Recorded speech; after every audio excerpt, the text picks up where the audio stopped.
long time no see, and happy St. Patrick's Day. At least that's when I'm filming this, so when you're watching this you can see how long it took me to put it up. Hopefully not too long. But it's been a while. I've been really busy, but I did want to put up this quick video just for resources for theater teachers. I'm just going to be going through some websites that I can't live without, some books that I use that I think are helpful, and I'm honestly going to try to keep it really simple because I know for like college and grad school and when you're studying to be theater teachers, you're asked to read all these books and you're given all these resources. It's almost like overload, where it's like there are so many resources you're given that they almost start blending together and you don't remember them and you don't know which ones are actually that important. So this is me as a 4-year drama teacher, and I am telling you things that I literally still use on a day-to-day basis. So first thing I wanted to mention were a bunch of really helpful Facebook group pages, just because what I like about those is that you can talk to actual theater teachers, you can ask questions, you can rant. It's not like a super professional setting. There's theater teachers from not only all around the country but all around the world, and you can ask for advice, you can give advice, you can ask basic logistical questions, and it's just whenever I feel like I either need a group of people to rant with or I need people to give me advice on something. So I'm just going to list off for you some theater teacher Facebook pages that I use on a very regular basis. The number one theater Facebook page that you should look for is Theater Teacher Lesson Lending. I don't know if it's the biggest one. I know it's the one that I know all of my grad school friends are in, and whenever I meet theater teachers, they're all in that group. Everyone talks about it, so I'm going to say that's the number one, at least in my head.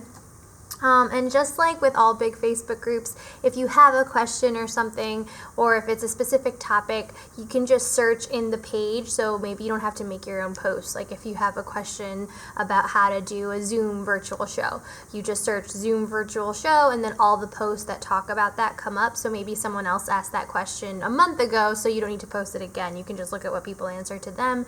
But if it's super specific and you really want to talk about your super specific problem, go ahead and post on their group. One is like a mini, I think it's like a baby version of that group. It's called Elementary Teacher Lesson Lending. I think you know where I'm going with this. If you're a middle school teacher, I'm sure there's a middle teacher, theater teacher lesson lending. I am obviously in part of the elementary theater teacher lesson lending, and it's a smaller group obviously, but what I like about that one is that it is specifically just elementary teachers, because I know sometimes I'll post a general question in the big group and then I'll get all these answers and I'm like, oh, you're definitely talking about high schoolers. You don't understand my kids. You're not thinking in terms of a kindergartner. So it's a lot easier to just post in an elementary group because you're able to get people that know exactly what age group you're talking to. They have the more similar experiences, whereas the bigger Facebook group, you're literally getting everyone from college teachers to pre-K teachers giving you their input. The last couple are just new ones, and by new I mean they were created last year when COVID started, and they were really helpful just because they are very specific to being a theater teacher during COVID. So it's a lot about technology, online learning, distance learning, virtual shows, live streaming shows. So specifically for this year, these groups are very helpful just because they are specifically geared towards surviving this time as a theater teacher. So some of the best pages I follow are called, there's Theater Education Distance Learning, Elementary School Theater Teacher Virtual Lessons, and then Theater Teaching Online, COVID-19. So I'm sure there's more. I'm sure I haven't found all of them, but to be honest, even if you just picked one of those, I'm sure you'd check off your COVID box and for any of your virtual COVID related questions. Next one, I didn't want to show you the Facebook ones because I didn't want to risk seeing anyone's profile picture or personal names, but these I can show you. This one is called Drama Notebook. So that's dramanotebook.com. And I love it, especially this year, because it has scripts written by theater teachers. And the best part is that they are royalty free. So that means that you can just print them out, do the show with your class, and not have to worry about copyright or have to worry about paying all this stuff for royalties. Obviously, we all love the big musicals and plays that we need to buy royalties for, but especially a year like this when I knew that I wasn't going to be doing a huge musical that was going to make my program a ton of money, this was just a nice way to find scripts that are easy and that I can just print off and go and do something small with my kids without having to worry about paying anything. They also have lesson plans, which are always good. Like, look at that, no prep lesson, Shakespeare. You can just pick something and you'll get lessons on it. 50 plus plays to perform on Zoom. And okay, so now I'm going to show you places to go to get, if you're a brand new theater teacher and you want to put on a show, these are where you get the real copyrighted, well-known shows. So here we have Concord Theatricals. So what happened was there were a bunch of licensing companies for musicals and plays, and they all kind of merged together. I think Concord bought them all out. But now we have all of these together in one website, which is really good because it is consolidated, but it's just a lot because it's overwhelming. So we have the Andrew Lloyd Webber collection, the Rodgers and Hammerstein collection, the Agatha Christie collection, and Samuel French, if you've heard of that, and the Tams Whitmark collection. So like I said, these all used to be their own websites for getting rights to shows, but now they are all under Concord. I'm just sad because I've always followed these websites, but now whenever I go to them, it's like surviving COVID-19. Like, I don't know, like, it is weird that so much has changed. But anyway, this is the biggest one. Everyone, I'm not going to say that, but a lot of people have heard of MTI. So the website is mtishows.com. To get licensing for shows, I know that Concord looks like it has a huge amount of shows because it bought all these companies, but honestly, MTI, in my experience, I'm sure other theater teachers might disagree, but MTI is easier to work with, and I feel like I do like their selection a little bit better. They are more, especially if you're an elementary or middle school drama teacher, I do prefer their junior versions. So like if I click on Broadway Junior, it shows all the shows that they have. They don't only have a junior version, they also have a kids version, which is even better for us elementary school teachers, because in my head, like, a junior version might be geared more towards middle school, but a kids version is more towards elementary school. So they have a really good catalog of those kind of shows. They also have, where'd it go? They also have Theater for Young Audiences shows, where if you don't know about that, that's where it's not necessarily written for kids to perform, but it's written as like a smaller version to perform for kids. So maybe like a smaller version of Chitty Chitty Bang Bang that you can have actors perform for a school, but it might not be as long or as intense. I've done junior kid versions with Concord. I did Cinderella. Those are called Getting to Know because they're for kids. So I did Getting to Know Cinderella, the Rodgers and Hammerstein Cinderella with, at that time it was still the Rodgers and Hammerstein. They had their own company. But then last year I did Wizard of Oz for young performers. That was through Concord. And like I said, I haven't had huge problems with Concord, but in my opinion, I think MTI runs a little bit more like a well-oiled machine. Obviously none of them are perfect, but there we have that.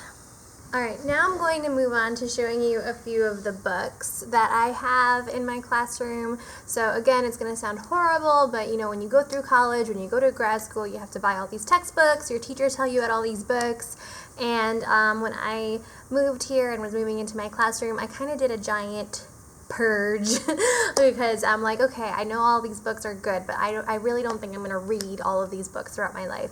So I just tried to keep the ones that I thought were super helpful.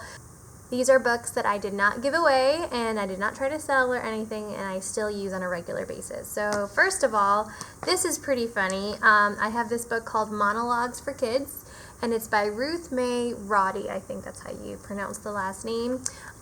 So I think especially if you're going into elementary or middle school teaching, it is really important for you to have a basic book of kids monologues, because those are honestly really good kids monologues that are school appropriate, written for kids, that this has a nice range of, like, some of them are really silly and then some of them are really deep and serious, and you can pick what's best for your population. They have females, males, a lot of them, doesn't matter. Just one monologue book. I'm not saying it has to be this one. I do really like the author, and when you look her up, she has a bunch. So if you just look up Ruth May Roddy, I'm sure you can find one of the books that she has and just pick that up. I think this is a great resource to have that I use on a regular basis. The funny thing is, I did not get this from school or anything. I got this as a gift from my dad when I was a kid, because he was like, oh, she likes theater, let me give her monologues. I never actually performed them, but I loved reading them, and the cute thing about the book is that it'll have the monologue,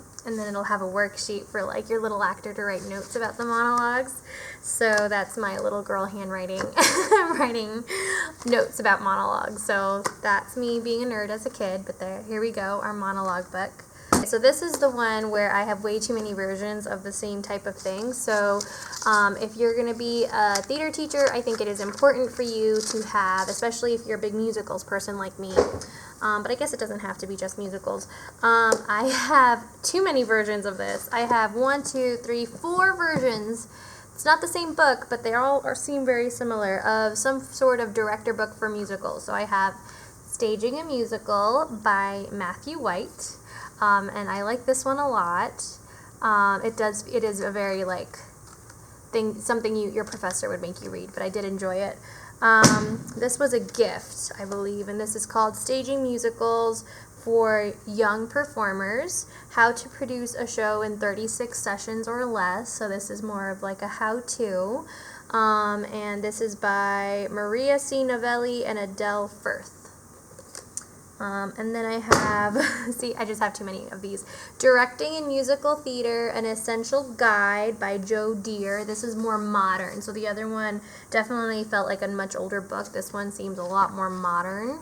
The thing I don't like about this one is that the other books break everything down very simply. This, really small handwriting, you have to read a lot, and I very rarely am going to want to read that much, but I guess if you just are looking for help on one specific area, you can find that chapter. I don't think this is the kind of book you would read cover to cover, in my opinion.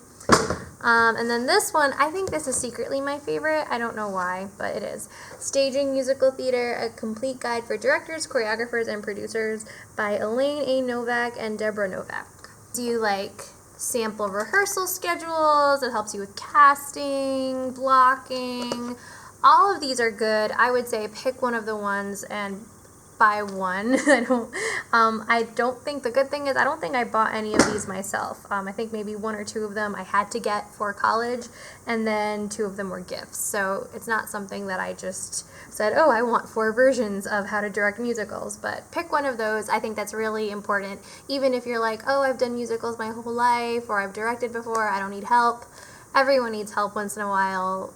Just get one of these books, and when you need help, to go back to it. Or even if it's been a while, like, I'm probably going to have to refresh my memory after not directing shows for a year.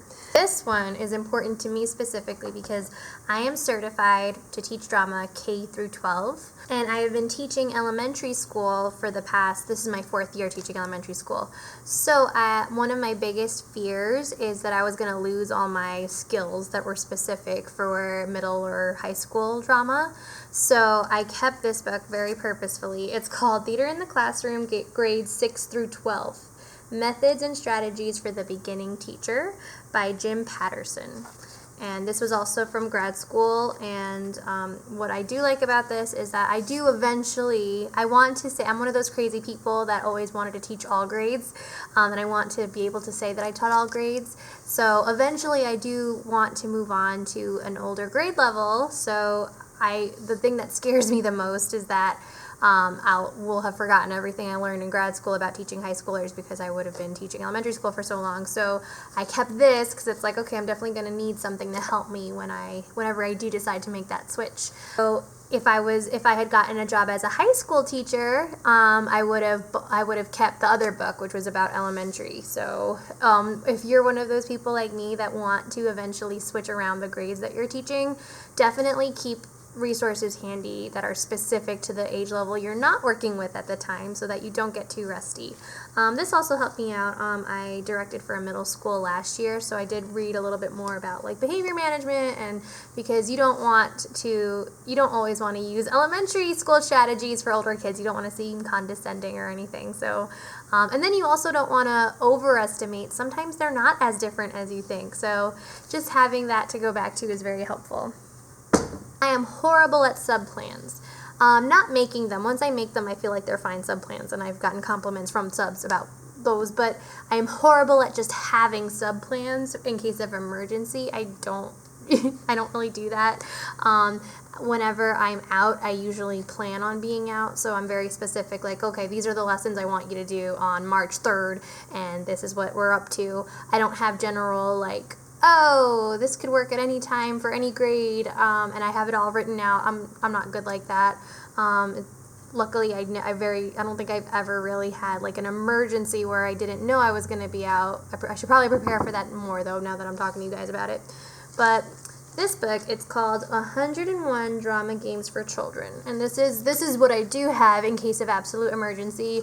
I have some Post-its on specific games that I really like, and literally it is 101 games that you can play with kids, and I don't think they're very age specific. I think anyone you can differentiate in any grade would have fun, especially in this school. It's for ages 4 and up, and I have it so in case there ever is an emergency, I could say, hey, can you pick up that book and find, so like I have one of these says kindergarten and first grade, I have one for second grade, I have one for pre-K, so you can just open it up and it's like its own lesson plan written right for you, and the sub can just read it and pick, or even if they don't like the game that I chose, they can find another one and pick things out. So this is a nice thing to have in a pinch.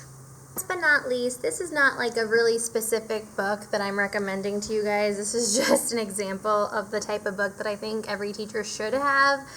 This is from my undergrad. When I minored in theater, I took a class called History of Theater, and I just kept the textbook. I'm not saying that the textbook is amazing. It's probably one of those textbooks. It's the 6th edition. There's probably a million. It's been updated a million times by now. But maybe when you're going to school, if you take one of those really intense history lecture classes, keep one of the textbooks, just because, I don't know, I feel like theater history is one of those things that I know generally about, but it is very easy for me to forget specifics. And I am supposed to teach it, and it's not so much now because elementary theater history is a lot easier to remember. It's things that I know, but if I ever did go on to teach older kids and I got more down to the nitty-gritty of theater history, I would definitely need a refresher. I would need some help. So here we have world theater history, things that I don't think about every day as an elementary drama teacher, but I was too nervous to give this book up because I knew it would be helpful someday. And I do go over Greek theater with the little kids and things like that, and Shakespeare. So, and then if I ever did go on to teach older kids that needed more intense theater history education, I would definitely use that book as a refresher for myself. Well, that's it, folks. I thought this was going to be a really quick video where I just showed you a couple of websites and a couple of books, and it turned into like a big show and tell of my bookshelf. But like I said, just pick maybe one book about staging a musical or directing a show. Pick maybe one or two of your favorites from when you're in education school or theater school or whatever college you're going into and whatever you're majoring in. Those are the things that get me through a pickle when I'm in my day-to-day theater teacher life. So thank you all so much for watching. I hope you have a great rest of your day, and I'll see you in the next one. Bye!